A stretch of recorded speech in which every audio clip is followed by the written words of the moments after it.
Hello, সবাই কথা শুনতে পাচ্ছ? ইয়েস স্যার, শোনা যাচ্ছে। আর স্লাইড দেখা যায়? জি স্যার, দেখা যাচ্ছে। দেখা যাচ্ছে। আচ্ছা, ধন্যবাদ। আচ্ছা, তাহলে আজকে ক্লাস শুরু করছি আমি। তোমরা সবাই ভালো আছো? জি স্যার, আলহামদুলিল্লাহ ভালো। আপনি কেমন? স্যার আলহামদুলিল্লাহ ভালো আছি। আলহামদুলিল্লাহ। তোমরা আসলে অনেকেই একটু দেরি করে আসছো। হ্যাঁ, সবাই তোমাদের বন্ধুকে বলে দিবা যে 10টাতেই যেন সবাই প্রবেশ করে। অনেকেই দেখা যায় 15 মিনিট পার হয়ে যাওয়ার পর এন্ট্রি হচ্ছে। আচ্ছা, তাহলে ঢাকা সিটি কলেজ অনলাইন ক্লাসে তোমাদের স্বাগত জানাচ্ছি। আজকের ক্লাস পরিচালনায় আমি ডক্টর মোহাম্মদ মাহবুব হাসান, সহযোগী অধ্যাপক, বিজ্ঞান বিভাগ, ঢাকা সিটি কলেজ। আজকের আলোচ্য প্রধান টপিক গুলো হলো কয়েকটা অঙ্গাণু। এটা হলো এন্ডোপ্লাজমিক জালিকা, একে রেটিকুলামও বলে, লাইসোজোম, পারঅক্সিজোম, গ্লাইঅক্সিজোম। তাহলে এই চারটা অঙ্গাণু, এদের গঠন আর কাজ করব আমরা। কৃতজ্ঞতা স্বীকার ঢাকা সিটি কলেজ, আহ, আমাদের যারা জীববিজ্ঞান বিভাগের সকল সহকর্মী যারা আজকে স্লাইড তৈরিতে সাহায্য করেছেন, তাদের প্রতি কৃতজ্ঞতা জানাচ্ছি। এবং আজকের যে তথ্যগুলো যে বই থেকে আমরা সংগ্রহ নিয়েছি, বরাবরে যে বইগুলো আমরা সাধারণত ব্যবহার করি সেগুলো থেকেই তথ্য নেওয়া হয়েছে। আমরা আমাদের ক্লাসে চলে যাই। তাহলে আমরা প্রথমে বলেছিলাম আমরা আজকে প্রথম যে অঙ্গাণু সেটা পড়াবো এন্ডোপ্লাজমিক রেটিকুলাম বা জালিকা।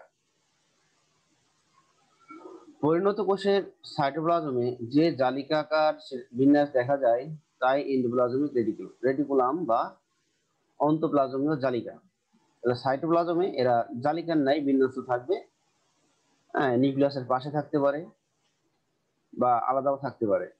আবিষ্কার বিজ্ঞানী কেইট আর পোর্টার এবং তার সঙ্গী অ্যালবার্ট ক্লড ও ফুলম্যান 1945 সালে মুরগির ভ্রূণীয় কোষের সাইটোপ্লাজম থেকে এটি আবিষ্কার করেন। এন্ডোপ্লাজমিক রেটিকুলাম নামকরণ করা হয় 1953 সালে। আচ্ছা, এখানে একটা কথা, ভ্রূণ, এই ভ্রূণ জিনিসটা কি সবাই বুঝো? ভ্রূণ বলে একটা কথা আমরা পেয়েছি, ভ্রূণ জিনিসটা কি বুঝো সবাই?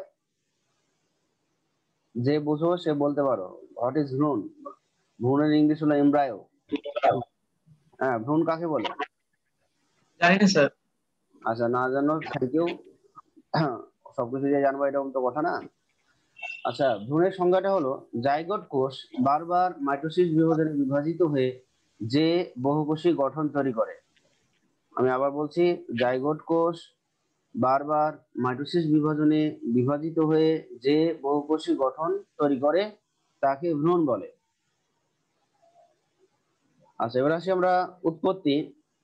সাইটোপ্লাজমীয় ঝিল্লি, নিউক্লিয় ঝিল্লি অথবা কোষ ঝিল্লি হতে উৎপন্ন হয়।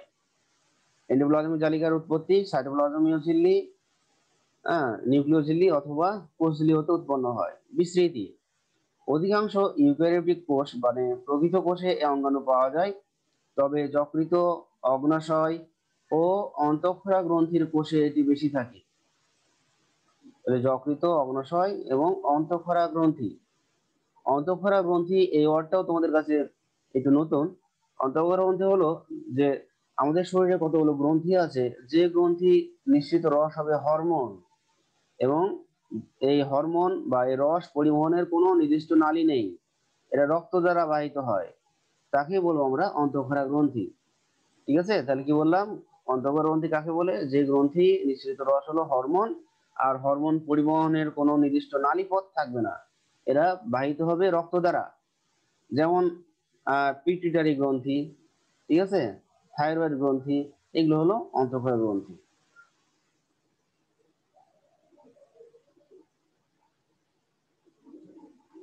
আমরা এবার ভৌত গঠনে যাব। গঠনগতভাবে এন্ডোপ্লাজমিক রেটিকুলাম তিন প্রকার।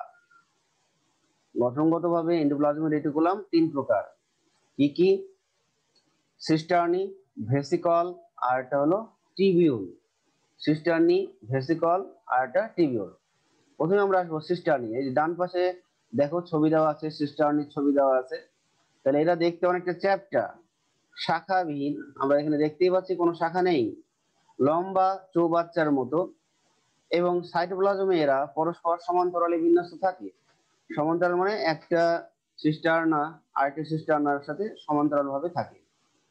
এগুলোর ব্যাস 40 থেকে 50 মিলিমাইক্রন হয়ে থাকে এবং পুরু, এবং এগুলোর গায়ে অনেক সময় রাইবোজোম সংযুক্ত থাকে। রাইবোজোম সংযুক্ত থাকলে তখন বলবো অমসৃণ।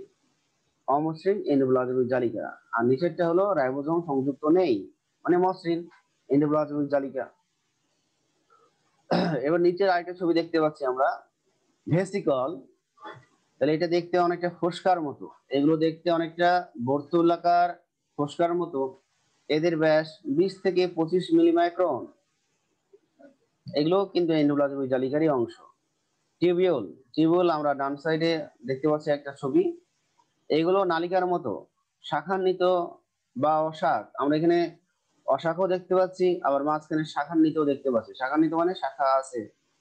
এদের ব্যাস 50 থেকে 190 মিলিমাইক্রন। এদের গায়ে রাইবোজোম সংযুক্ত থাকে না। এবার রাসায়নিক গঠন। এন্ডোপ্লাজমিক রেটিকুলামের প্রধান রাসায়নিক উপাদান হলো প্রোটিন 60 থেকে 70 ভাগ এবং লিপিড 30 থেকে 40 ভাগ। এতে প্রায় 15 ধরনের এনজাইম পাওয়া যায়।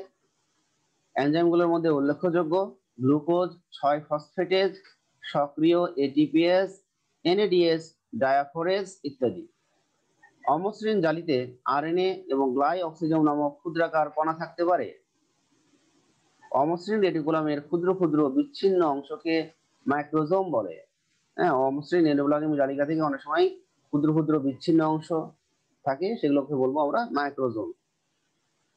আচ্ছা, এবার আসছি আমরা প্রকার। এন্ডোপ্লাজমিক রেটিকুলাম দুই প্রকার। এটা কিসের উপর ভিত্তি করে করা হয়েছে? রাইবোজোম সংযুক্তির উপর ভিত্তি করে। রাইবোজোম যদি এন্ডোপ্লাজমিক রেটিকুলামের গায়ে সংযুক্ত থাকে তখন তাকে বলবো অমসৃণ এন্ডোপ্লাজমিক রেটিকুলাম। হ্যাঁ, এর কাজ হবে প্রোটিন এবং এনজাইম তৈরি করা বা সংশ্লেষণ করা। মসৃণ এন্ডোপ্লাজমিক রেটিকুলাম যদি এন্ডোপ্লাজমিক জালিকার গায়ে রাইবোজোম যুক্ত না থাকে তখন আমরা বলবো মসৃণ বা অদানাদার এন্ডোপ্লাজমিক জালিকা। এরা তৈরি করে লিপিড এবং হরমোন। এবার আসবো আমরা কাজ। এটি প্রোটোপ্লাজমের কাঠামো হিসেবে কাজ করে।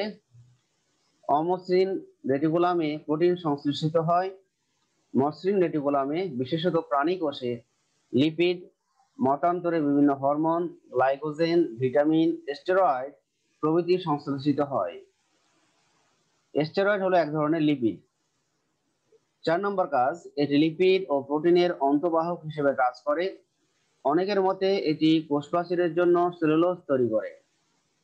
রাইবোজোম গ্লাইঅক্সিজমের ধারক হিসেবে কাজ করে। এরা কোষে অনুপ্রবেশকারী বিভিন্ন বিষাক্ত পদার্থকে নিষ্ক্রিয় করে। রাইবোজোমে উৎপন্ন প্রোটিন পরিবহনে এটি প্রধান ভূমিকা রাখে।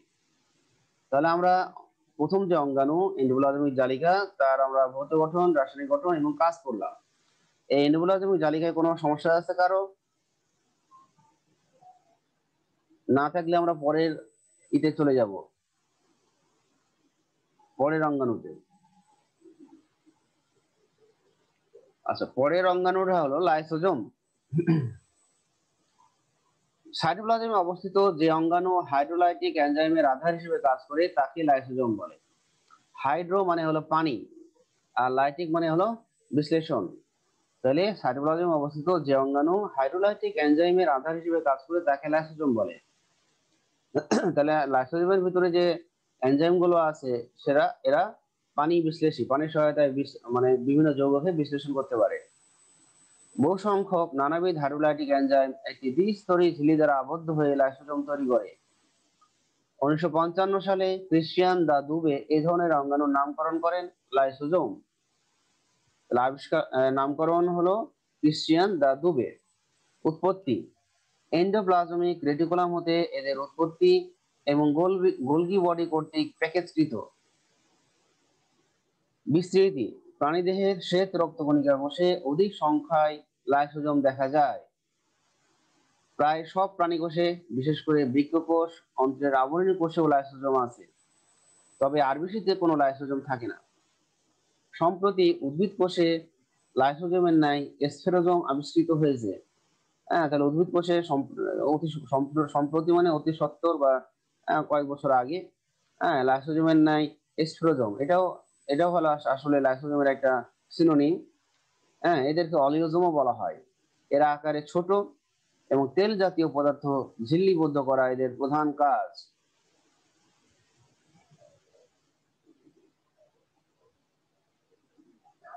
লাইসোজোমের ভৌত গঠন।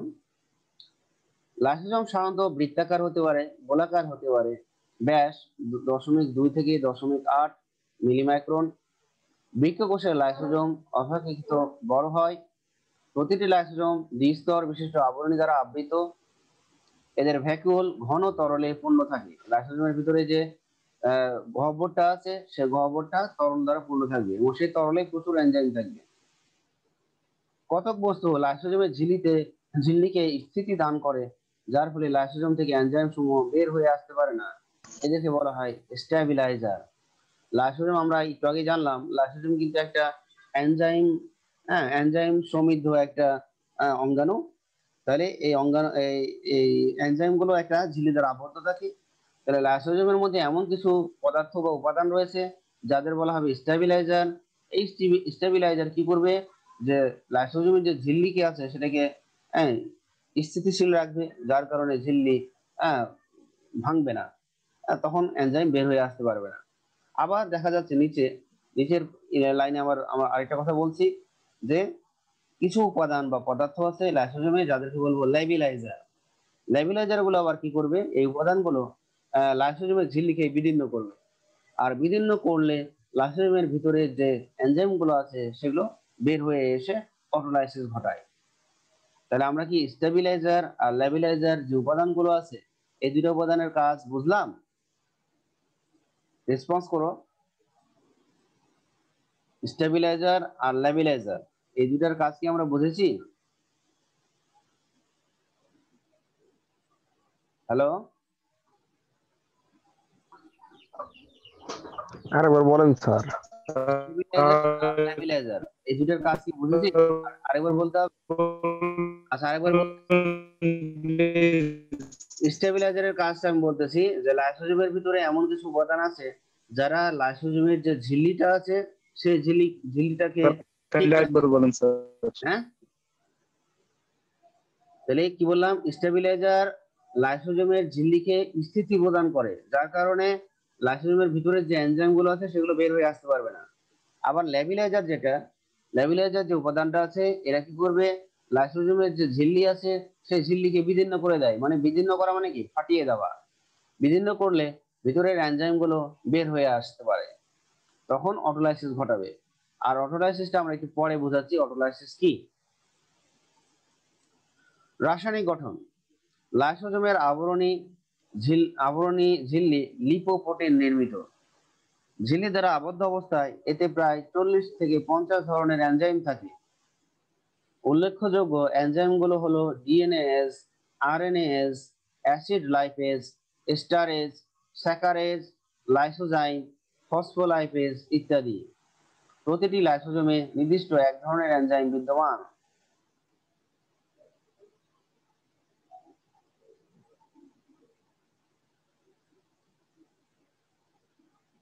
তাহলে আমরা এখানে দেখতে পাচ্ছি একটা লাইসোজোমের গঠনের চিত্র।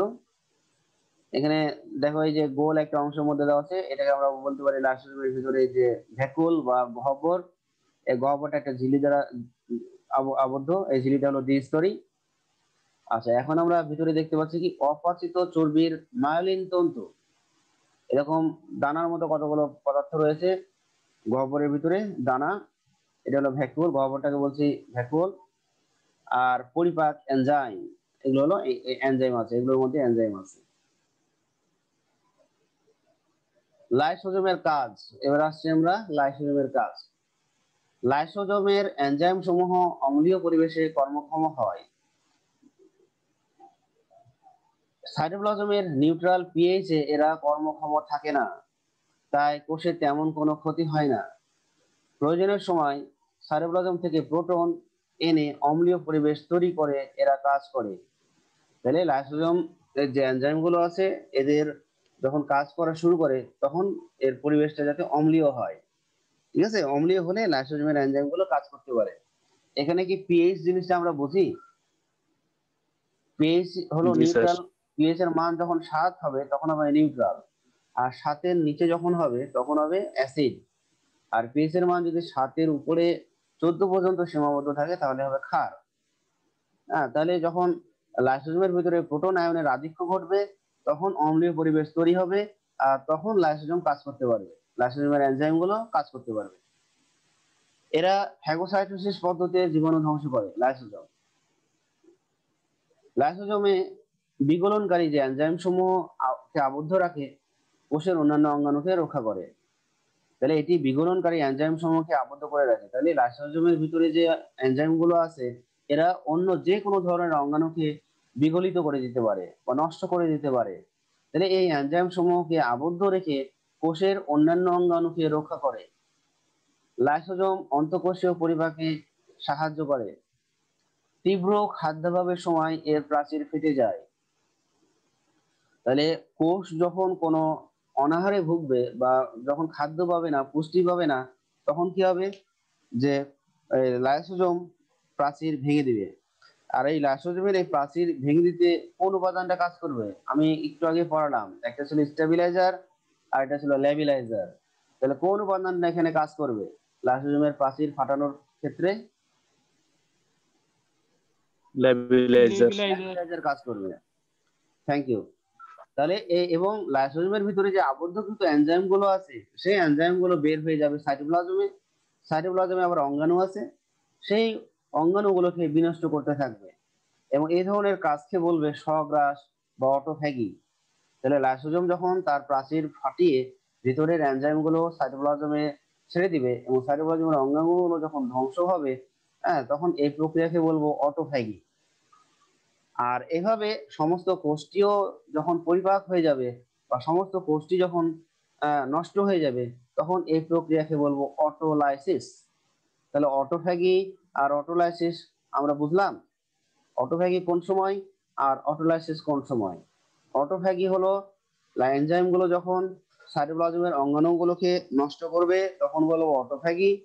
আর সাইটোপ্লাজম সহ অঙ্গাণু সহ যখন কোষটি নষ্ট হয়ে যাবে তখন আমরা তাকে বলবো অটোলাইসিস।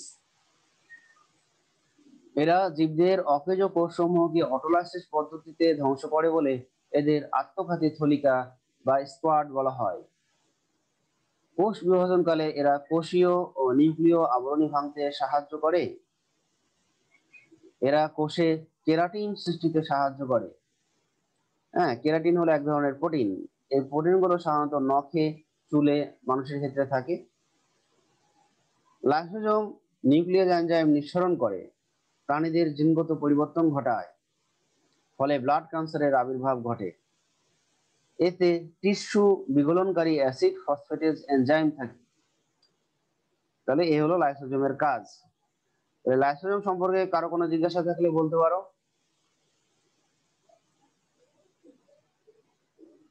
কারো কোনো জিজ্ঞাসা আছে লাইসোজোম সম্পর্কে? আচ্ছা, পরের অঙ্গাণুতে চলে যাই। পরের অঙ্গাণু হলো পার অক্সিজোম। তাহলে আমরা আরো একটা অঙ্গাণু করতেছি যার নাম পার অক্সিজোম। পার অক্সিজোম হলো একক পর্দাবেষ্টিত কোষীয় অঙ্গাণু যার মধ্যে বিভিন্ন এনজাইম থাকে এবং যারা জারণ প্রক্রিয়ায় অংশগ্রহণ করে। ঠিক আছে, তাহলে পার অক্সিজোম হলো একক পর্দাবেষ্টিত। আমরা এর আগে যে অঙ্গাণুগুলো পড়েছি সবার পর্দা ছিল কিন্তু দ্বিস্তরী পর্দা। তাহলে আমরা এখন প্রথমে একটা অঙ্গাণু পেলাম যার আবরণী বা পর্দা হলো এক স্তরী। তাই পার অক্সিজোম হলো একক পর্দা বেষ্টিত কোষীয় অঙ্গাণু যার মধ্যে বিভিন্ন এনজাইম থাকে এবং যারা জারণ প্রক্রিয়ায় অংশগ্রহণ করে। আবিষ্কার 1967 সালে বেলজিয়ামের সাইটোলজিস্ট ক্রিস্টিয়ান দা দুবে কোষের সাইটোপ্লাজম থেকে পার অক্সিজোম অঙ্গাণুটি আবিষ্কার করেন। বিস্তৃতি: এটি প্রায় সব কোষেই বিদ্যমান। প্রাণীর বৃক্ক এবং যকৃত কোষে এটি বেশি থাকে। উৎপত্তি: অমসৃণ এন্ডোপ্লাজমিক রেটিকুলাম থেকে এরা উৎপন্ন হয়।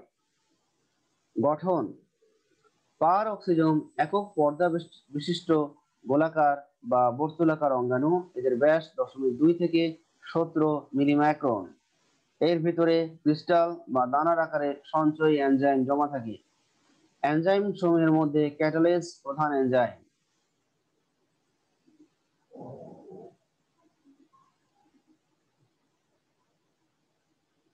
আচ্ছা, এবারে আমরা এই কাজ সম্পর্কে জানি। এর প্রধান কাজ বিটা অক্সিডেশন প্রক্রিয়ায় ফ্যাটি অ্যাসিডকে ভেঙে অ্যাসিটাইল কোয়েতে পরিণত করে। হাইড্রোজেন পারঅক্সাইডের বিপাক নিয়ন্ত্রণ করা, কারণ পারঅক্সিজম যে অঙ্গাণু আছে এই অঙ্গাণুর ভিতরে প্রচুর পরিমাণে হাইড্রোজেন পারঅক্সাইড থাকে, সেই হাইড্রোজেন পারঅক্সাইডকে ভেঙে দেয়। কোষের জারণ ক্রিয়ায় অংশ নেয় এবং H2O2 কে ভেঙে পানি এবং অক্সিজেনে বিভক্ত করা। তাহলে কোষীয় অঙ্গাণুগুলোকে H2O2 এর বিষক্রিয়া থেকে রক্ষা করা। তাহলে এই অঙ্গাণুতে যেহেতু H2O2 বেশি পরিমাণে থাকে, আর H2O2 মানে হাইড্রোজেন পারঅক্সাইড কোষের অন্যান্য অঙ্গাণুর জন্য ক্ষতিকর। তাহলে এই অন্যান্য অঙ্গাণু যাতে এর বিষক্রিয়া থেকে রক্ষা পায়, এই জন্য কি করে যে H2O2 কে জারণ ক্রিয়ায় অংশ নিয়ে H2O2 কে ভেঙে দেয়, ভেঙে পানি এবং অক্সিজেনে আলাদা করে দেয়। কোষে অক্সিজেনের ঘনত্ব নিয়ন্ত্রণ করা, সবুজ উদ্ভিদের সালোক শোষণ সম্পন্ন করতে সাহায্য করা। আমরা সবাই জানি যে উদ্ভিদের যে শোষণ প্রক্রিয়াটা ঘটে, মানে রেসপিরেশন প্রক্রিয়াটি ঘটে, সেটার জন্য কিন্তু আলোর দরকার হয় না। আসলে শোষণের জন্য উদ্ভিদ কেন, প্রাণীর ক্ষেত্রেও আলোর প্রয়োজন হয় না। তবে প্রাণীর ক্ষেত্রে তো কখনোই আলোর প্রয়োজন হয় না, তবে উদ্ভিদের ক্ষেত্রে কিছু পরিমাণ রেসপিরেশন বা কিছু পরিমাণ শোষণ আলোর উপস্থিতিতে ঘটতে পারে। এই ফটো রেসপিরেশন অংশটা আমরা যখন নবম অধ্যায় উদ্ভিদের শারীরতত্ত্ব পড়াবো, তখন এটা সম্পর্কে আরো ভালো ধারণা পাবো। আপাতত এটুকু জেনে রাখো যে উদ্ভিদ যখন আলোর উপস্থিতিতে কিছু পরিমাণ শোষণ সম্পন্ন করে, তখন তাকে বলা হবে ফটো রেসপিরেশন। ফটো মানে আলো, আর রেসপিরেশন মানে হলো শ্বসন। এছাড়াও কোএনজাইম এনএডি পুনঃউৎপাদনে, ডিএনএ এবং আরএনএ এর নাইট্রোজেন ক্ষার সমূহ ভাঙতে এবং পুনঃউৎপাদনে পারঅক্সিজমের ভূমিকা আছে। তাহলে এরা কি কি উৎপাদন করে? এরা কোএনজাইম এনএডি, এছাড়াও কোএনজাইম, তারপর এনএডি পুনঃউৎপাদনে, ডিএনএ এবং আরএনএ এর নাইট্রোজেন যে ক্ষারগুলো আছে, নাইট্রোজেন ক্ষার বলতে বোঝায় অ্যাডেনিন, সাইটোসিন, থাইমিন, গুয়ানিন, এগুলো। এই ক্ষার সমূহকে ভাঙতে পারঅক্সিজম ভূমিকা রাখে। আবার পুনঃ উৎপাদনে, সেগুলো তৈরি করতেও পারঅক্সিজমের ভূমিকা রয়েছে। তাহলে আমরা পারঅক্সিজম যে অঙ্গাণু, তারও আমরা ভৌত গঠন কাজ করলাম। তাহলে এটা সম্পর্কে কোনো জিজ্ঞাসা থাকলে তোমরা সবগুলো অঙ্গাণু পড়ার পর একটু প্রশ্নগুলো করো যে কোথায় ল্যাকিংস আছে। আমরা 4 নম্বর অঙ্গাণুতে যাই, গ্লাই অক্সিজম।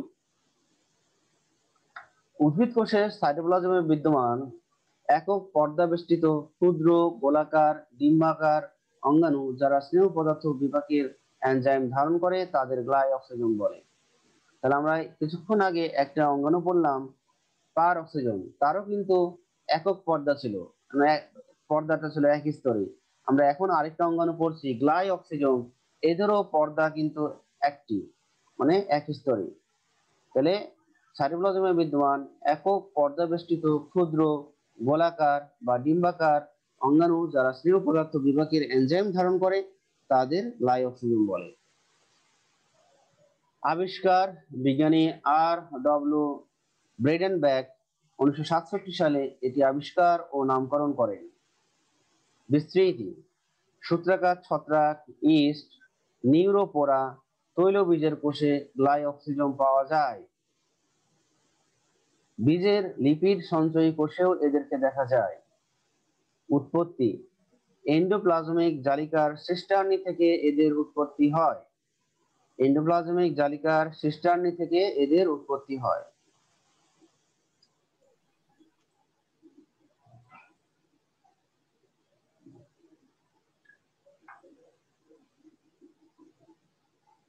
গঠন: গ্লাই অক্সিজম একক আবরণী বিশিষ্ট, কিছুক্ষণ আগেই জানলাম একক আবরণী বিশিষ্ট, গোলাকার ডিম্বাকার বা সরভুজাকার স্নেহ পদার্থ সমৃদ্ধ অঙ্গাণু।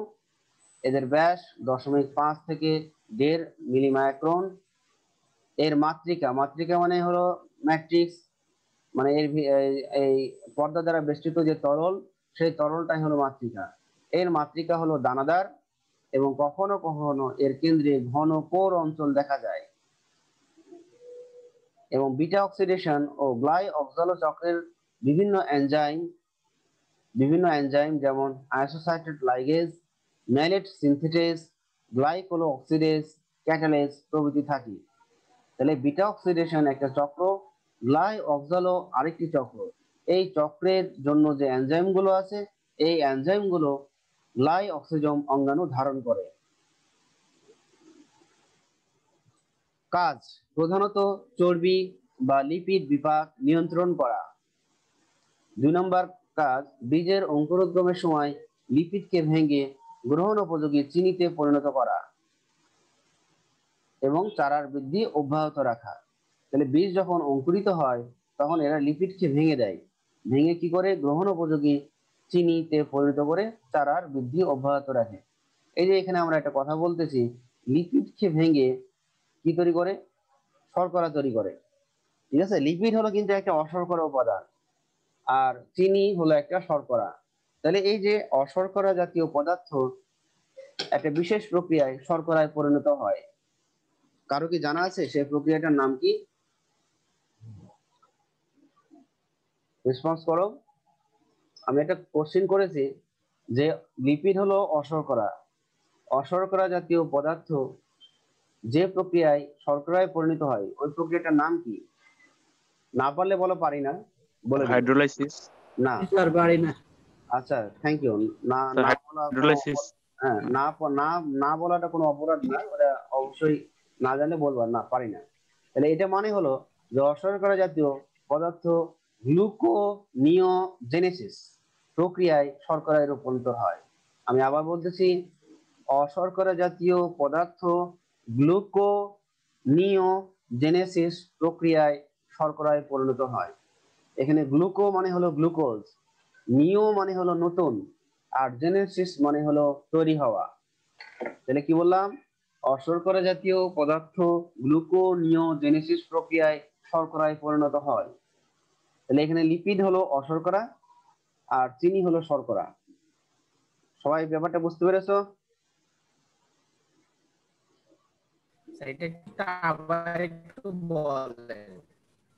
আমি আবার বলতেছি, লিপিড হলো অশর্করা আর চিনি হলো শর্করা। তাহলে অশর্করা জাতীয় পদার্থ গ্লুকোনিওজেনেসিস প্রক্রিয়ায় শর্করায় পরিণত হবে। গ্লুকোনিওজেনেসিস, ঠিক আছে? দেখতে পাচ্ছ লেখাটা, গ্লুকোনিওজেনেসিস। তাহলে ওই প্রক্রিয়াটাকে বলবো গ্লুকোনিওজেনেসিস, যে এই প্রক্রিয়ায় অশর্করা জাতীয় পদার্থ শর্করায় পরিণত হয়। ওকে, আচ্ছা 3 নম্বর, গ্লাই অক্সালেট চক্রের মাধ্যমে শোষণ বস্তু জারিত করে শক্তি উৎপন্ন করে। এই অঙ্গাণুর সাহায্যে অ্যামাইনো অ্যাসিডের বিভাগ ঘটে। তাহলে আমরা আজকে 4টা অঙ্গাণুর গঠন ও কাজ পড়লাম। তাহলে এই 4টা অঙ্গাণুর গঠন ও কাজের মধ্যে কোনো গ্যাপ থাকলে বা কোনো ল্যাকিংস থাকলে বলতে পারো।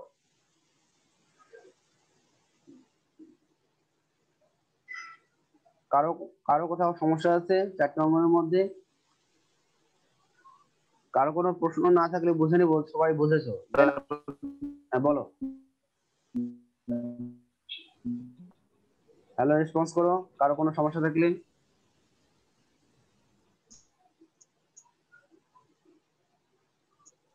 কারো সমস্যা নাই? আচ্ছা তাহলে আমি একটা কোশ্চেন করি। এই যে লাইসোজোমের যে প্লাস্টিকটা আছে, এই প্লাস্টিকটা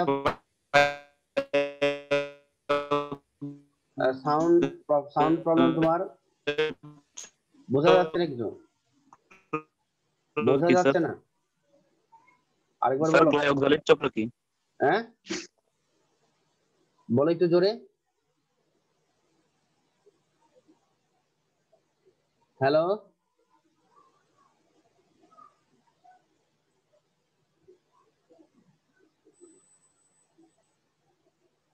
আচ্ছা আমি একটা প্রশ্ন করি, যে লাইসোজোমের যে প্রাচীর, সেই প্রাচীরকে স্থিতিশীল রাখতে যে উপাদানটা কাজ করে তার নাম কি?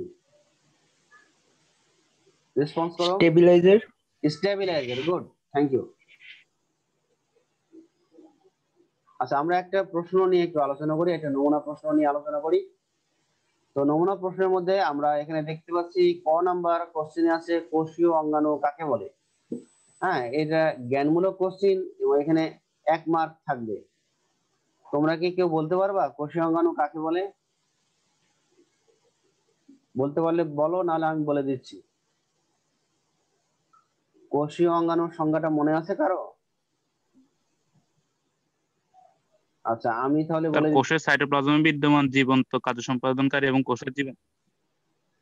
হ্যাঁ, কোষের সাইটোপ্লাজমে বিদ্যমান জীবন্ত বা সজীব একে বললেই হবে। কাজ সম্পাদনকারী বলেছো, নির্দিষ্ট কাজ সম্পাদনকারী। আরেকটা ক্যারেক্টার জুড়ে দিবা, সেটা হলো আকার। ঠিক আছে? কোষের জীবন। হ্যাঁ না ঠিকই আছে, তোমার সংজ্ঞাটা ঠিক আছে। একটা বছর কেউ বলো নাই, সেটা হলো আকৃতি। তাহলে আমরা বলবো, থ্যাংক ইউ, আমরা বলবো যে কোষের সাইটোপ্লাজমে বিদ্যমান সজীব বা জীবন্ত বলতে পারো নির্দিষ্ট আকার এবং কাজ বিশিষ্ট অঙ্গাণুগুলো হলো কোষীয় অঙ্গাণু। এবার খ নাম্বারটা হলো অনুধাবনমূলক কোশ্চেন। এখানে বলা হচ্ছে কোষের সুইসাইডাল স্কোয়াডের কাজগুলো লিখো। এখানে মনে হচ্ছে আসলে কাজগুলো লিখলেই মনে হয় আমি মার্কসটা পেয়ে যাব। এটা মার্কস কিন্তু 2 নাম্বার। এই অনুধাবনমূলক কোশ্চিনে একটু সমস্যা আছে। সমস্যা হলো একটা কোশ্চিন তোমার ডাইরেক্ট চাই, আর আরেকটা কোশ্চিন তোমাকে খুঁজে বের করতে হয় যে আরেকটা কোশ্চিনের অ্যান্সারটা কি হতে পারে। এখানে দুইটা জিনিস আছে, একটা হলো সুইসাইডাল স্কোয়াড আর আরেকটা হলো কাজ। তাহলে এই দুইটা জিনিস লিখলে তোমার 2 মার্ক। তাহলে সুইসাইডাল স্কোয়াড কাকে বলে? লাইসোজোমকে। সুইসাইডাল স্কোয়াড লাইসোজোমকে বলা হয়। এবার লাইসোজোমের দুইটা কাজ লিখে দিবা, হয়ে গেল। আর সুইসাইডাল স্কোয়াড কেন বলা হয় সেটা তোমাকে বলতে হবে। আমি কিছুক্ষণ আগে বলেছি সুইসাইডাল স্কোয়াড কেন বলা হয়। যে লাইসোজোমের যে প্রাচীরটা আছে সেই প্রাচীরটা ফাটিয়ে দেয় হলো লেবিলাইজার, যার ফলে ভিতরের এনজাইম গুলো সাইটোপ্লাজমের অঙ্গাণুগুলোকে নষ্ট করতে থাকে। এই প্রক্রিয়াকে বলা হবে অটোফ্যাগি। আর যখন সমস্ত কোষটি নষ্ট হয়ে যাবে তখন তাকে আমরা বলবো সুইসাইডাল স্কোয়াড। এই জন্য লাইসোজোমকে আত্মঘাতী থলিকা বা সুইসাইডাল স্কোয়াড বলা হয়। আর কাজগুলো তো দেওয়া আছে, দুটো কাজ লিখে দিবা। তাহলে সবাই কি বুঝতে পেরেছো খ নাম্বার কোশ্চেনটা? খ নাম্বার কোশ্চেন সবাই বুঝতে পেরেছো? জি স্যার। জি স্যার। আচ্ছা এবার গ নাম্বারটা করো। গ নাম্বারটা দেখো, এই অংশটির ভৌত গঠন লিখো। এখানে এ মানে কি বোঝানো হয়েছে কেউ বলো তো দেখি, এ মানে কি বোঝানো হয়েছে? কোষ প্রাচীর। Thank you. কোষ প্রাচীর। এ মানে হলো কোষ প্রাচীর। তাহলে এ কোষ প্রাচীর, কোষ প্রাচীর লিখলে তুমি 1 পেয়ে যাবা। তারপরে বলছে ভৌত গঠন লিখো। এই ভৌত গঠন লেখার জন্য চিত্র প্লাস গঠন লেখার জন্য তোমার কাজ হলো মার্কস হলো 2। তাহলে আমরা জানি ভৌত গঠনে কি কি ছিল। ভৌত গঠনে আমরা বলবো যে কোষ প্রাচীর প্রাথমিক প্রাচীর কয়টা স্তর? 3টা। তিনটি স্তর। একটা ছিল মধ্যপর্দা, একটা ছিল প্রাইমারি প্রাচীর, আর একটা ছিল সেকেন্ডারি প্রাচীর প্রাচীর। সেকেন্ডারি প্রাচীর। তাহলে এই 3টা স্তরে স্যার এখানে কি চিত্র আঁকতে হবে? চিত্র দিয়ে দিও, কারণ গঠন সাধারণত চাইলে ওটা চিত্র দিতে হয়। হ্যাঁ, যদিও আমরা এখানে উল্লেখ করি নাই, চিত্র উল্লেখ করা নাই, কিন্তু গঠন বিষয় জিনিসটা থাকলে চিত্রটা আঁকতে হয়। তো কোষ প্রাচীরের চিত্র তো কোষ প্রাচীরের চিত্র তো খুব একটা কঠিন না, ছোটই। আচ্ছা এবার একটু খেয়াল করো। তাহলে এই যে মধ্যপর্দা, প্রাইমারি প্রাচীর, সেকেন্ডারি প্রাচীর, এই 3টার বর্ণনা দিবা আমরা যেভাবে বর্ণনা দিয়েছি কোষ প্রাচীর পড়ানোর সময়। আর আরেকটা অংশের বর্ণনা দেওয়া, সেটা হলো কূপ অংশ। আমরা জানি যে কূপ অংশের মধ্যে কি কি ছিল, পিট পিয়ার ছিল, তারপরে পিট মেমব্রেন ছিল। হ্যাঁ, এই জিনিসগুলো বর্ণনা দিবে। হ্যাঁ, কূপ এলাকার বর্ণনা দিবা, পিট পিয়ার, পিট মেমব্রেন, প্লাজমোডেসমাটা, এই সমস্ত জিনিসের বর্ণনা দিয়ে দিবা। তাহলে ভৌত গঠন হয়ে গেল। এবার বি বি মানে কি বোঝানো হয়েছে এখানে? বি মানে কি বোঝানো হয়েছে? Plasma membrane. Plasma membrane plasma বা মেমব্রেন প্লাজমা মেমব্রেন বা কোষ ঝিল্লি, যে যেটা লিখবা, কোষ ঝিল্লি। হ্যাঁ, এক পেয়ে যাবা। এখন বলছে যে অংশটি দ্বারা বি যে অংশটি দ্বারা গঠিত তার গ্রহণযোগ্য মতবাদটি ব্যাখ্যা করো। তাহলে বি কি অংশ দ্বারা গঠিত? বি কি অংশ দ্বারা গঠিত? দ্বিস্তরী ফসফোলিপিড এবং লিপোপ্রোটিন দ্বারা গঠিত। হ্যাঁ, দ্বিস্তরী ফসফোলিপিড এবং প্রোটিন। মেইনলি হলো দ্বিস্তরী ফসফোলিপিড এবং প্রোটিন, ঠিক আছে? আরো থাকে হলো তোমার কোলেস্টেরল আর গ্লাইকোক্যালিক্স। আচ্ছা, তার গ্রহণযোগ্য মতবাদটি ব্যাখ্যা করো। তাহলে গ্রহণযোগ্য মতবাদটার নাম কি? Fluid mosaic model. ফ্লুইড হ্যাঁ, তাহলে মোজাইক বাইড ফ্লুইড মোজাইক মডেল। বিজ্ঞানী সিঙ্গার ও নিকলসন মডেল। 1972 সালে এই সর্বাপেক্ষা গ্রহণযোগ্য মতবাদ আবিষ্কার করেন, তার নাম ফ্লুইড মোজাইক মডেল। এবার তুমি ফ্লুইড মোজাইক মডেল সম্পর্কে ব্যাখ্যা করবা। ফ্লুইড মোজাইক মডেল কেন বলা হয় সেটা বলবা। যে আমরা যখন অণুবীক্ষণ যন্ত্রে কোষকে দেখি বা কোষের ঝিল্লিকে দেখি, তখন আমরা কি করব, যে এর ভিতরে যে ফসফোলিপিড অণুগুলো, এরা একে অপরকে ঠেলাঠেলি করার কারণে এদেরকে ফ্লুইড বা তরলের মতো দেখায় বা জেলির মতো দেখায়। আর এই লিপিডের উপরে ভেসে থাকা প্রোটিন গুলোকে মোজাইকের মতো দেখায়। এই জন্য এদের গঠনকে বলা হবে ফ্লুইড মোজাইক মডেল। হ্যাঁ, এটা দেখার পর তারপরে গঠন সম্পর্কে একটু লিখে দিবা যে এরা কি কি নিয়ে গঠিত। এরা গঠিত হলো লিপিড, ফসফোলিপিড, ফসফোলিপিড সম্পর্কে লিখবা, প্রোটিন সম্পর্কে লিখবা, তারপরে গ্লাইকোক্যালিক সম্পর্কে লিখবা, আর আরেকটা হলো কোলেস্টেরল। সংক্ষেপে লিখে দিবা। তাহলে এই চার এখানে বাক্যে, চিত্র লাগবে না চিত্র ছাড়া? এটাতে ওই যে একটা সরল চিত্র আমি এঁকে দেখাছিলাম, ওটা মানে ইন্টারনেট থেকে ডাউনলোড করা না, যে চিত্রটা আমরা আঁকানো চিত্র ছিল সেটা ছোট করে আঁকিয়ে দেবা। অত বড় আঁকানোর দরকার নেই, ছোট করে আঁকিয়ে দিবা। 7-8টা জি স্যার। ফসফোলিপিড দিলা, দিয়ে আঁকিয়ে দিতে পারো। ওর মধ্যে কয়টা প্রোটিন দেখিয়ে দিলা। আচ্ছা, তাহলে কোশ্চেনটা সবাই বুঝেছো? জি স্যার, বুঝছি। আমি তোমাদের যেটা অসুবিধা হবে এই কোশ্চেন গুলো বোঝার ক্ষেত্রে, সেটা হলো অনুধাবনমূলক কোশ্চেন। এই কোশ্চেনের উপর আমি একটু বেশি গুরুত্ব দিচ্ছি। আমি বলে দিলাম, অনুধাবনমূলক কোশ্চেনে কিন্তু দুইটা অপশন আছে। একটা অপশনে তোমার চাওয়া হবে যে মনে হবে মানে এটাই লিখলে আমি 2 মার্ক পেয়ে যাবো, আসলে তা না। যেটা চাওয়া হবে, যেমন এখানে কোশ্চেনে আমি বলতেছি কাজগুলো লিখো, এখানে আমি ডাইরেক্ট বলে দিচ্ছি কাজগুলো লিখো, এটার জন্য তুমি 1 মার্ক পাবা। যতটাই কাজ লেখো, 5টা কাজ লেখো, 2টা কাজ লেখো, 3টা কাজ লেখো, একই পাবা। আর সুইসাইডাল স্কোয়াড সম্পর্কে যদি কেউ না লিখো, তাহলে কিন্তু 1 মার্ক পাবা না। কাজেই এই কোশ্চেন গুলো একটু ভালো করে চর্চা করবা। বইয়ে আরো অনেক এরকম কোশ্চেন পাবা, সেগুলো একটু দেখবা। যে একটা লুকায়িত কোশ্চেন থাকবে, একটা প্রকাশিত কোশ্চেন থাকবে অনুধাবনে। হ্যাঁ, সেই লুকায়িত কোশ্চেনটা কি সেটা তোমাকে খুঁজে বের করতে হবে। আর অনেকে আবার এই যে গ নম্বর কোশ্চেন, যেমন এই অংশটির ভৌত গঠন লিখো, অনেকেই বুঝতেছো এই অংশটি হলো কোষ প্রাচীর, কিন্তু এই অংশটি কোষ প্রাচীর লিখলা না। তাহলে কিন্তু ওটা না লেখার জন্য তুমি কোষ প্রাচীরের গঠন লিখে দিলা, কিন্তু তুমি কোষ প্রাচীর লেখো নাই। এই অংশটি হলো কোষ প্রাচীর, যার জন্য তুমি 3-এর জায়গায় 2 পাবা। আবার অনেকেই বি অংশটি, বি যে অংশটি দ্বারা গঠিত, বি মানে প্লাজমা ঝিল্লি লিখলা না, জ্ঞানমূলক লিখলা না। হ্যাঁ, পরে সবই ফ্লুইড মোজাইক মডেল লিখে চলে আসলা, কিন্তু সেক্ষেত্রেও তুমি মার্কস কম পাবা। আবার এমনও নিয়ম আছে যে অনেক পরীক্ষক মনে করেন যে জ্ঞানমূলক যদি কেউ না পারে, তাহলে কিন্তু পরবর্তী অপশন গুলোর জন্য তাকে কোনো মার্কস দেওয়া হবে না। এরকমও কিন্তু কোনো কোনো পরীক্ষক ফলো করে। কাজে সাবধান, জ্ঞানমূলক কোশ্চেন অ্যান্সার দিয়ে পরের অপশন গুলোতে অ্যান্সার দিবা। তো ক্লাসের প্রায় শেষ।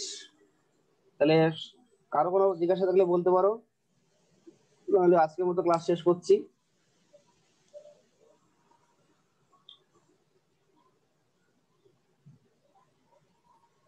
সবাই ভালো থাকো, খোদা হাফেজ।